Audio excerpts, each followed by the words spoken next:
selama hidup menika sampean tahu ngimpi yang terindah niku napa Cah? Dereng nate ngimpi blas? Ket lahir nganti saiki mosok rong tau ngimpi to urip. Lali? Oh, ngimpi lali Kang Gareng.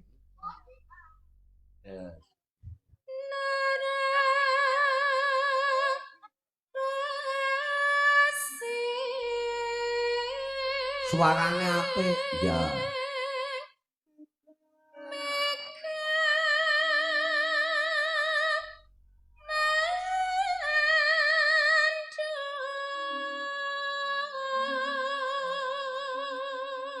Biyen zaman tahun piro biyen ki Mbak Sendur ki nonton lomba mocopat karo jurine dipeksa kon melu. Akhire mulih nggawa piala juara pertama.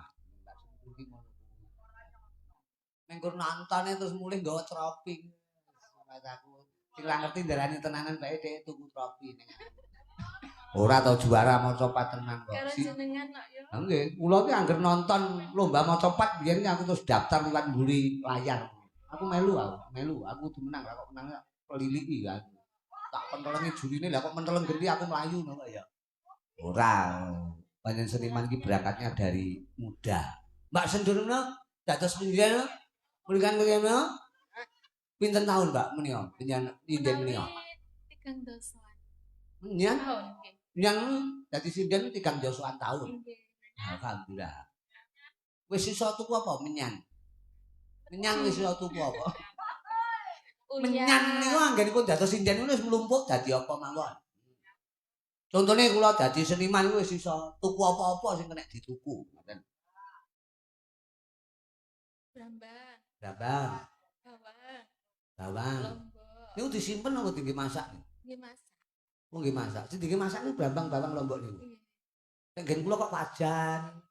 Ompreng niku tinggi masak. Niku ajae. Nek brambang bawang lombok niku dadi bumbon. Miber ngiteri aja ganggu lah Mbak Sendur ki rumasakku. Miber ngiteri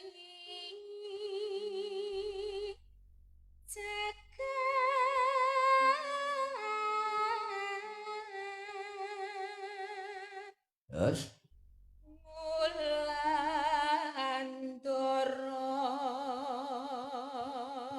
Nglembarangu dah meneng truk Pak. Nglembarangu gai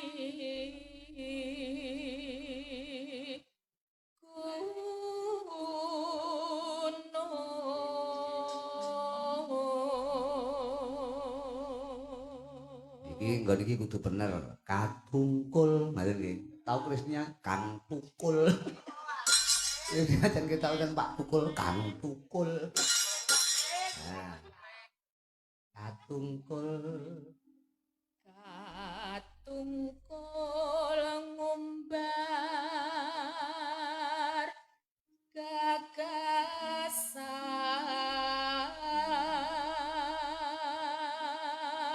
Satemah. Satemah.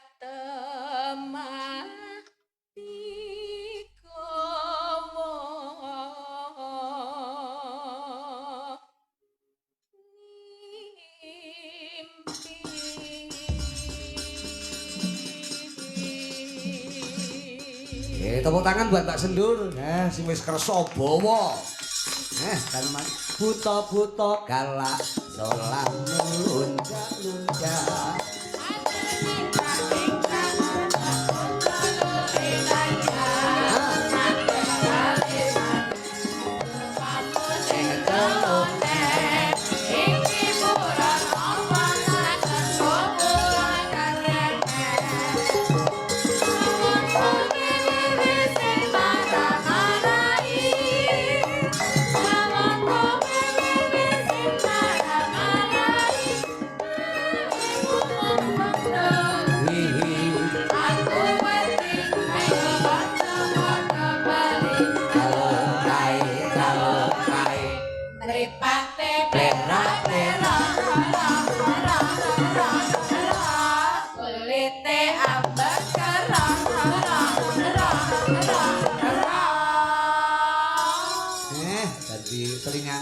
suka galak wadan karo ngeling-eling mung kulite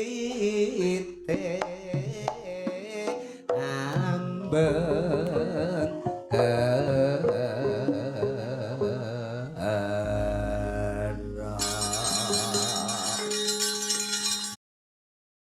tapi Mbak Krisnia nggih Kripi ayo mrakasih amara kasih per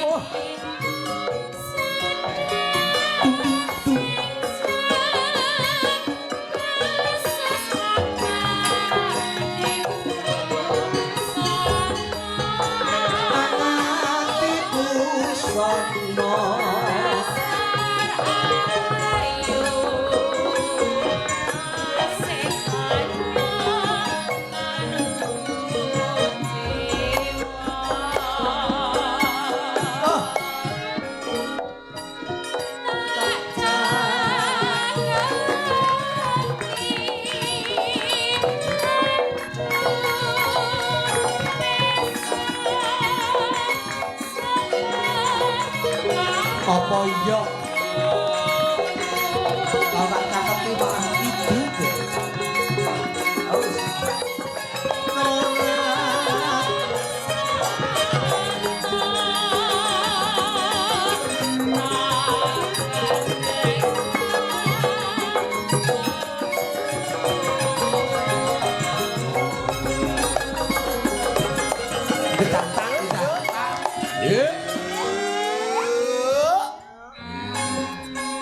jenenge kerukunane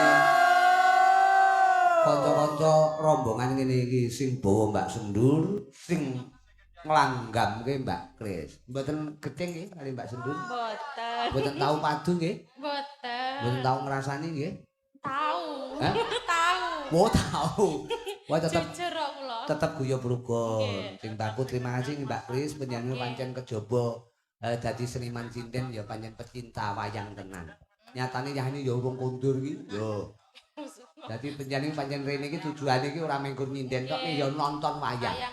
Lah nyatane iki mandhep ning ngarep iki kan butuh ae nonton yoga to iki. Iki kan nonton pengrawit. Nah, nek Mbak Sendur sampean karo Mbak Ika iki pancen yo.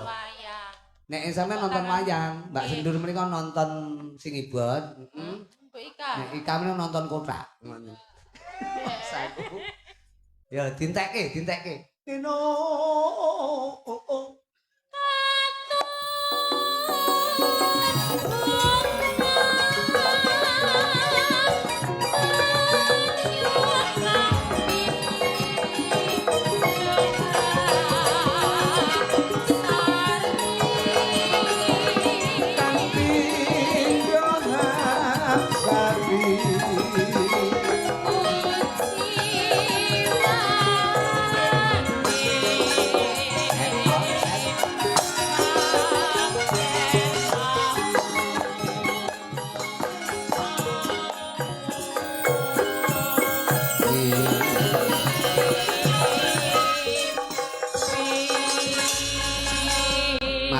Nuwun Mbak Krisnia. Tapi iki njajal Putri Sarkono kene. Oyo.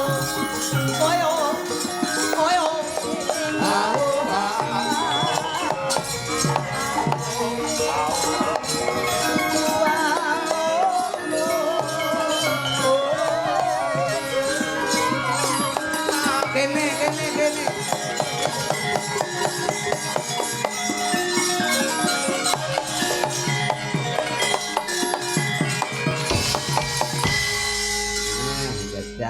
Mumpung pagi hari ini urung padha kepareng ngantuk nggone Ade sowan Pak Soliudin mbokmu nggih dipun ngaturi tetembangan sing kira-kira nganggo gamelan slendro menyongong enten iki nderek panjenengan kinten-kinten menapa mau tasik wonten pundutan saka panjenengan Pak Soliudin ngersake ya wis Slendang Sutra Kuning ku men diaturke Mbak Ika. Iya pancen Ika menika nek babagan slendang niku Momen diaturke nek slendange Mbak. Ikantune kersanipun siaga. Mergo panjen soalnya sindene mboten ngangge selendang, kek mboten sutra, kek mboten kuning. Lah kok biru? Lah kuwi kan ning kene biru, mergo bingung golek nggon turu. Apa kira-kira manut panjenengan Slendra Menyanga, Slendra Menyanga. Wah, cocok. Urang. Wis jan rumasaku sowan Pak Soliudin iki jan. Wis tanpa beban ning kene kaya wayangan nggone dhewe. Dasar Pak Jongkol kuwi piantune grapyak semanak sembodo. Sore mangku tas teko dipoki pisan ngono Marudi. Lah iki cecek aku ya. Apa manut panjenengan? Akeh lho, podang kuning ya urung. Nggih. Terus apa jenenge? Wis pokoke sembarang manut sampean. Nggih niku mboten napa-napa. Niku? Nggih. Podang kuning? Nggih. Oh kene ana dilanggamke nyelsik saka kono engko bablaske podang kuning digarap cara pripun nek manut panjenengan engko sing kedua.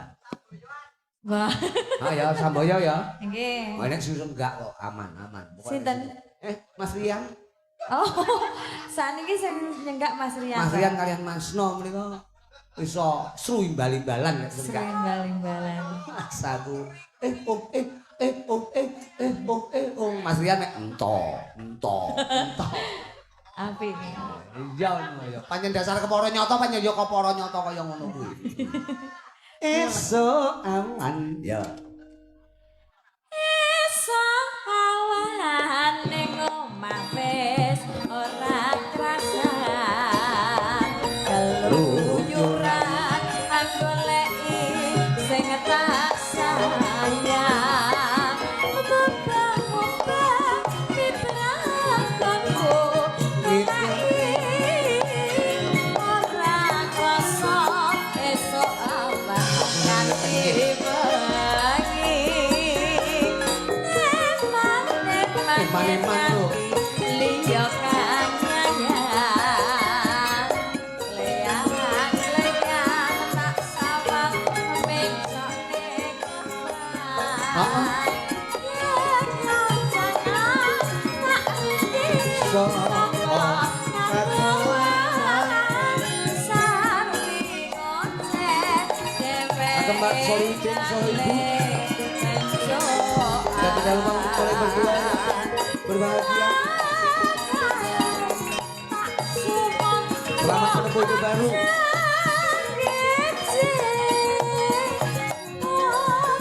Mas Rituan.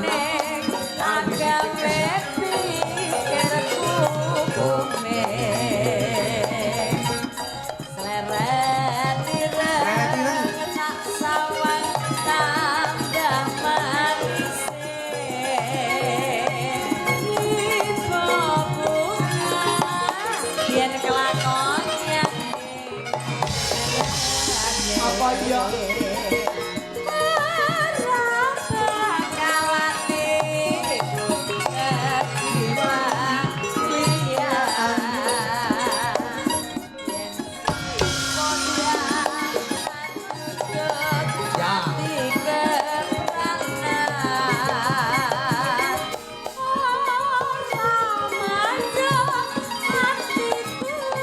Aku kanca-kanca Jongkol bersemi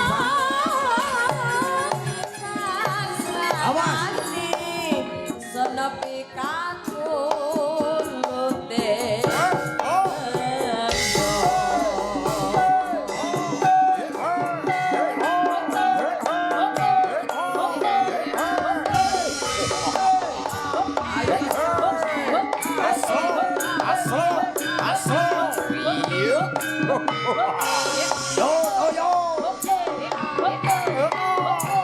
Putri Sarto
kapulute benjo.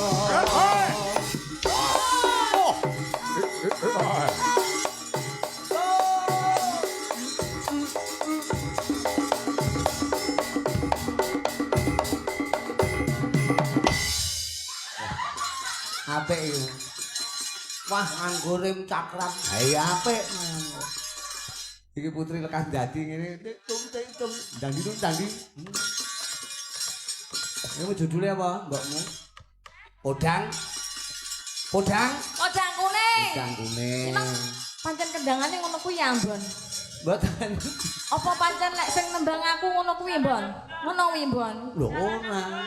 Ambone agi bidu. Mosok aku ora oleh ngambekan titik ngono. Ambone agi bidu mergo ning kene jenenge Dileh Agus. Agi Oh, bidu. terus anu melampiaskan kepadaku. Iki mengko ya isih ana pundutan saka Mbak Lurawaning Paten ku ngersake Gerajakan Banyuwangi. Oke. Nek sadurunge coba Mbak Ika tetep Slendang sutra dreng. Ngoten iki. Latihan riyen mboten? Apa langsung? Dreng. Jajal, pengrawite kompak ora pas dreng-drenge ngangge gamelan ora swara. Heeh. Yo, Mbak Ika, dreng terus mandek kok. Selen. Berarti wis ora rugi lek kawir ngetar-ngeterne mulih Ika. Wah, tenang wis ora masalah wong jenenge ra kekadangan kok. Nah, tapi yo tembangke karo jumeneng Slendang. Ya. Langsung mau kok neh tok nganti isu nunggu ya. Nuruti kresninya, senengane digendleng terus. Slendang, yo Mbak.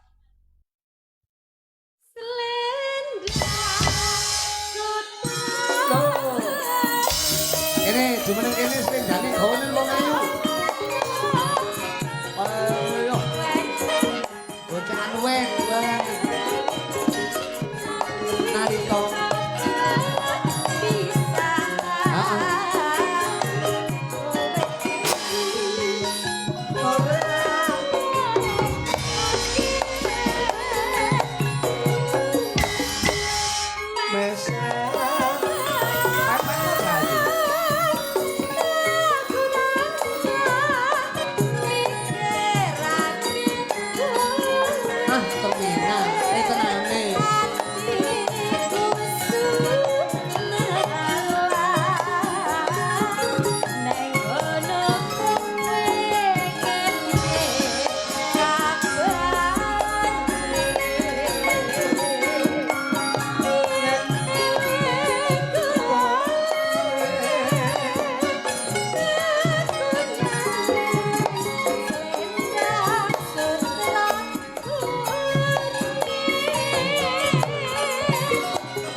Mbak Dongkol. Slendang sutra kuning kok. Oke. Cocok.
wis setahun aku mikirake kowe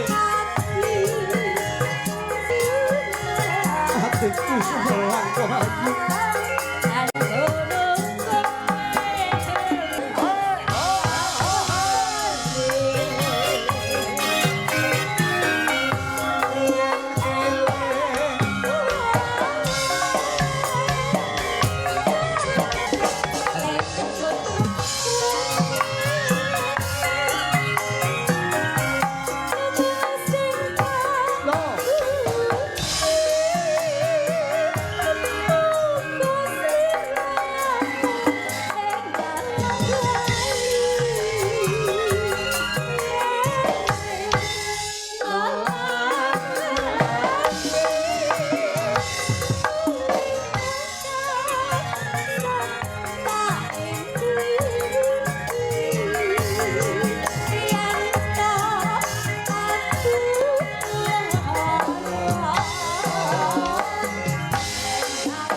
Jan, terima kasih Mbak Ika. Aku krungu tembang iki terus maling ngrasake jebul wong kuwi nek nandhang tresna, wong kuwi nek nandhang gandrung, kuwi nek lara tombone penak. Apa? Mung cukup slendang. Lho. Masih slendang kenangan kaya Mbak Ika tau ngowahi slendang umpamane ngowahi slendang Pak Katiat.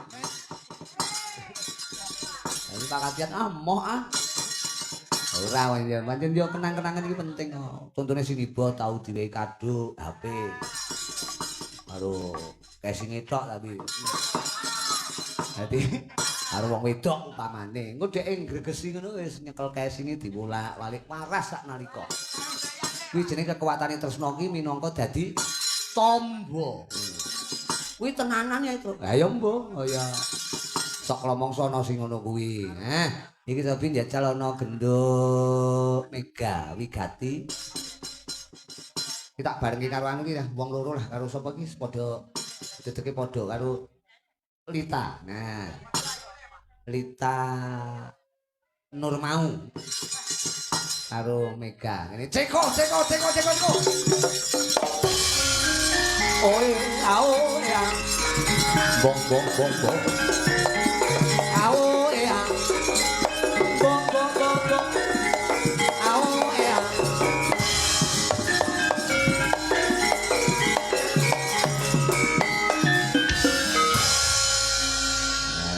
Tak jumenengke detreke meh padha. Heeh, iki sebaya kok cah loro iki.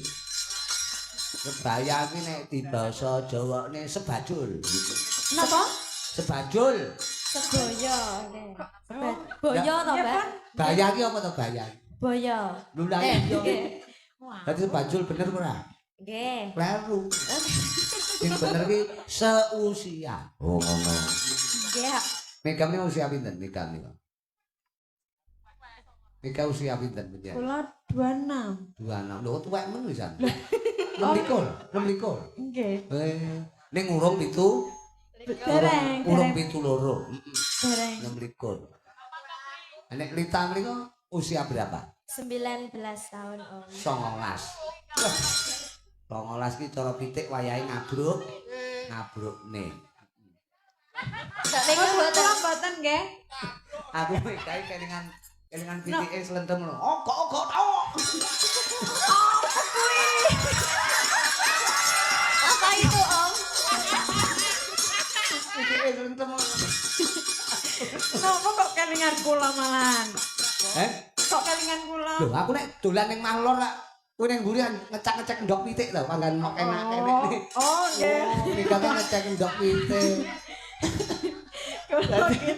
Dadi ku Mega kok nyekel pitik dijungkar-jungkir, dikenak-kenekne mung kamane nduk aku ning pawon ning mburi ning sumur aku. Lah Mega kok anu Mas ngecek ndok. Oh, lah nganu ngecek ngangge jetikan to lek ngono kae. Jan. Kowe iki jan mbok didelok to, sing dicek ki aja pitik lanang to. Nek ora ngerti pitik lanang diwalik tekene-kene. Mas aku. Lha pancen yo wong biyen iki nek ngingu pitik nek ngecek ndok ki ya wis ngono kuwi aku diceritanono ya wis panggah ngono kuwi. Kuwi ora tabu. Pancen kenyataane ngono kuwi. Ngono. Oke tembange mlayu ning Banyuwangi nggih. Nika plundutan. Pundutanipun Mbah Waneng Paten. Gerajakan Banyuwangi nggih. Ingat Gerajakan Banyuwangi? Nggih. Nate tindak Banyuwangi? Sampun. Sampun. Nah, tidak sampun jan kompak. Nggih. Jan kompak. Masih kompak lek ra padha. Kan Oke. beragam. Dalem Beragam. Beragam bahasa. Nggih. ragam ki apa ya? Aku ra pati mudeng. Ragam niku niki lho. Niki bajune niki kan sami niku ragam. Oh, seragam toh. Tak kira ragam. Kuwi nek ese lho kuwi. Ragam itu beraneka. Ya Allah. Wes pitike slentem iki. Gok petok. Mas aku iki seragam, Nduk. Oh, nggih. Apa ragam ki apa njajal jelasno? Ragam niku macam. Bermacam-macam. Macam lek ngangge M, lek ngangge N, Macan. wah ora nyakot kancane kok ya Mas aku. Mboten. Macan niku mama cantik. Walah. Nyapa?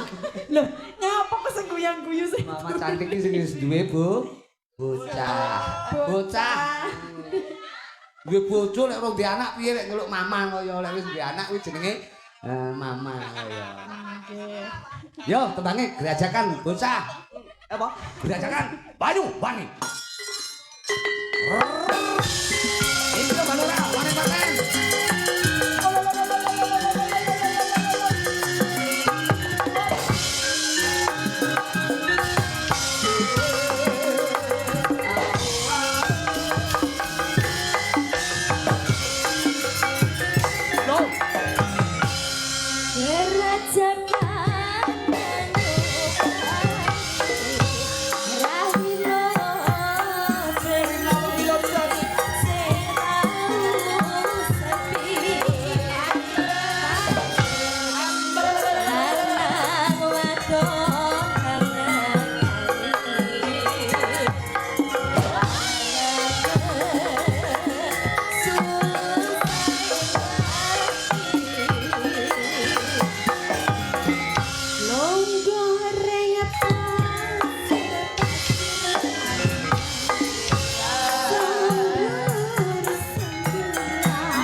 Sir-siran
Mega kalian Litami kok ya kompak. Siji nembang gerajakan sitoke ya melu gerajakan. Wah, wong jenenge berkesenian ki kudu memadukan saurarane persamaan sing kudu padha kekarepane kok.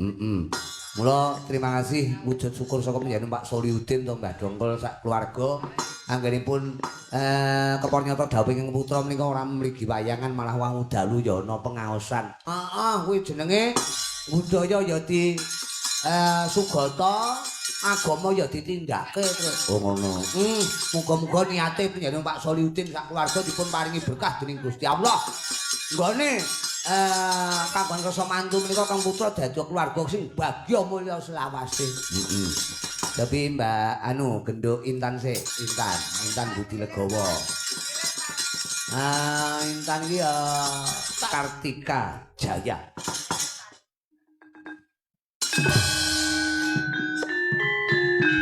Loh, iki to Intan Budi Legowo. Yo.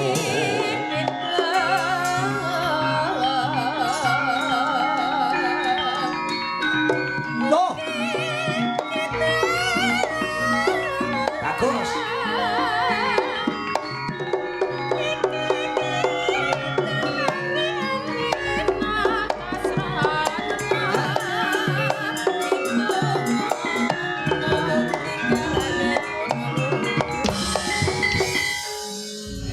Yang rumah aku sakloke Intan gelem ajar nari iki. Obah sarwa lenggut-lenggut. Luwes nggih kula lek lengkap. Wah, wis iki lugu tur kewes. Nah, ngono kan. Menika sampun para esuk Injih. untuk tembang kula pasrahke panjenengan. Injih. Tembang kekinian boleh, Oke. tembang jaman kuno engkuk ya oleh. Boleh. Bebas mapan wonten Purwotengah menika diaturke kanca-kanca sing sikut parengungan hubune kanca biya. Yodo. Tidak lupa ya kuwi dongkol bersemi pang. Bersemi ki apa ta? Bersemi ora pakai dhewe bere apa? Ora. Kuwi jenenge tepuk sakinah. Napa bersemi niku napa? Bersemi ki ya anu niki tangkar tumangkar. Napa tangkar tumangkar? Ya wis ora ngrembaka. Napa ngrembaka niku?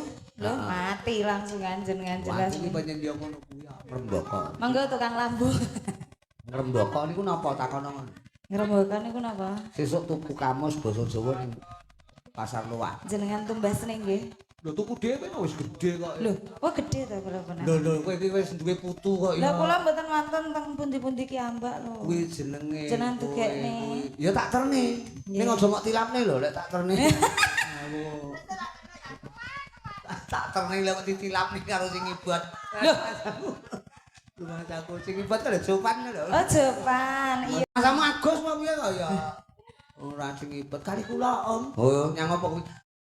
Badhe rekaman. Rekaman. Ya lagune napa? Takkan bisa. Takkan bisa. Wah, udah kalau titik langsung peluruk. Ogok tok. Cukuruku kok ya. Oke, diaturke tembange. Takkan bisa. Wah, aku lek tembange cocok Mas. Mari kelingan anu aku. Napa? Ya kelingan aku tahu kekancan karo sapa ngono sing padha lanange ning. Lho. Kok padha lanange? Lho kancaku lanang lho, Nduk. Walah. Lah terus. Oh, Jadi tapi berduit. Jarene Patrick. yo Patrick, Bros. takkan duit. Takkan bisa. Kelingan lah, takkan bisa. Bayo. Aku ingin sekolah yang tinggi sekali. Tapi bagaimana mungkin Mas Bugel?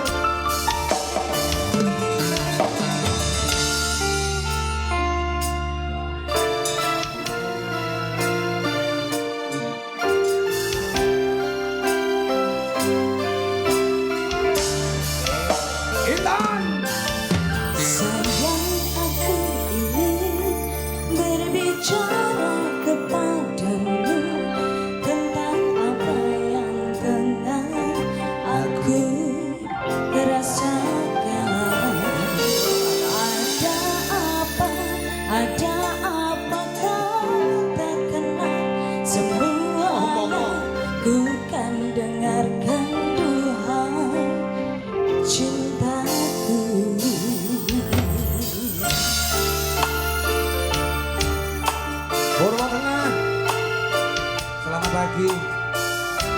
bisa.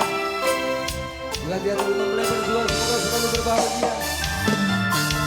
Bila nanti orang tuamu tak meridhoi dengan apa yang kurasakan padamu, semua orang tua inginlah terbaik untuk anaknya, begitu pun orang tuaku. Kau takkan tinggalkanku, takkan pernah sayangku. Janjimu, janjiku untukmu. Lepas. Oh ayo. Takkan ada yang pisahkan kita, sekalipun kau telah tiada. Akan ku pastikan ku kan memeluk, menciummu di surga. Jangan kau pergi tinggalkan aku, bawa aku kemana kau mau.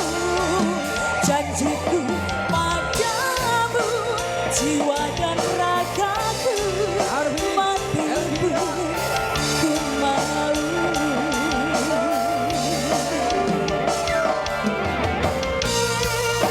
Cakra Budaya Indonesia. PKB takkan bisa.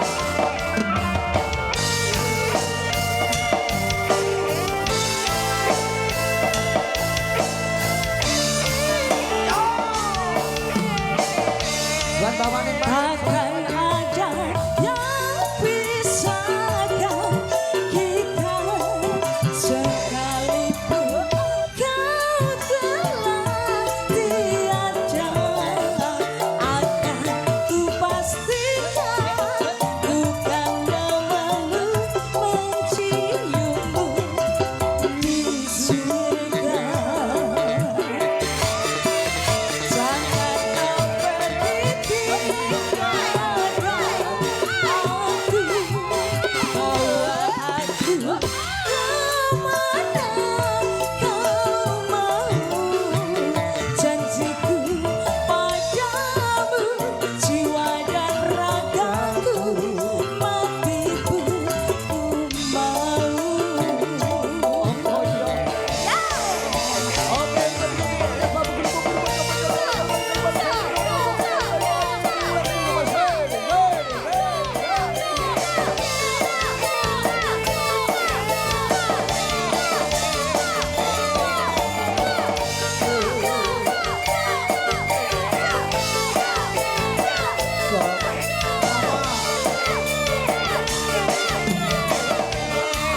Takkan ada yang pisahkan kita, sekalipun kau telah tiada. Akan ku pastikan Apa ya? dan memeluk, menciummu di surga. Jangan kau pergi tinggalkan aku, bawa aku kemana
jiwa dan ragaku mati pun ku mau.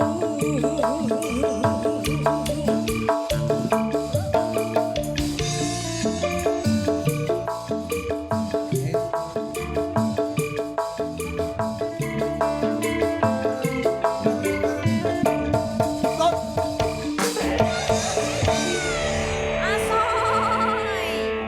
Takkan pikun. Apa? Takkan kisah. Wah, jan tembang tak iki macem iki malah tembang lawas lho, Reng. Oh, masa? Kang Gareng aja nganti kedarung-darung kaya mong ana dian jajal, Nduk. Aku gawekno Kusuma Wijaya. Nggih pungkasan ngatur engko bar iki sowan ana ngersani Ndara. Jan sebabe tamune akeh sing teko. Oh, masa? Jadi akeh sing padha pareng lamar Ndara Putri. Manukawati to? Manuwati kok Manukawati to ya. Yo, dia Kusuma Wijaya. 1, 2, 3, 4, 5, 6, 7, 8. Dang bintang bintang. Dang bintang bintang. Cendol, cendol. Wis, dan iki setelan apik, dhek mencoloti ya kaya medon. Ya, Kusuma Wijaya untuk warga masyarakat mapan Purwotengah juga tidak lupa yogi keluarga besar Pak Dongkol Pak Solihuddin. Juga tidak lupa yang memberikan Dongkol Semifam juga mempelai berdua semoga selalu sakinah mawaddah lan warahmah. Kusuma Wijaya.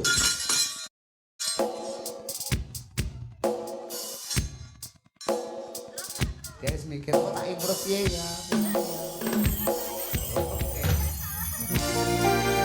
Dia. Sastra budaya Indonesia. Oke, selamat pagi semuanya. Buat warga masyarakat Purwotengah semuanya. Pak Sari. Sastra budaya Indonesia lagi. Nuyeng makaran sawi hospital sari lunge manung semangi kelawan bulan dada. Sastra budaya Indonesia. Sito sang tumbang wewayan gerang sang putra sarindeng kembang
Matur sembah nuwun Kusuma Wicitra.